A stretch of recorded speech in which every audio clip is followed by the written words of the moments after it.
Hey guys, welcome back with me again in this channel. On today's tutorial, I'm going to show you how you can create a video with collage effect easily by using the CapCut mobile.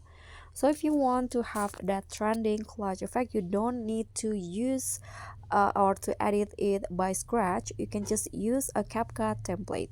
And here, just go to the templates tabs on your CapCut and click on the search column at the top and find this keyword exo grow collage, this one.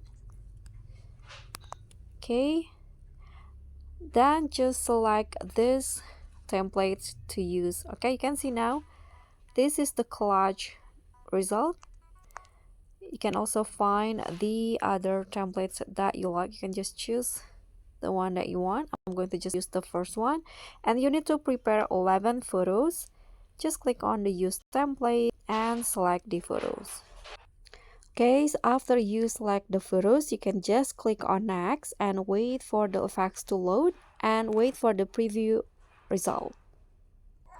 Okay, so here is the final result, and then you can just click on export to save the video.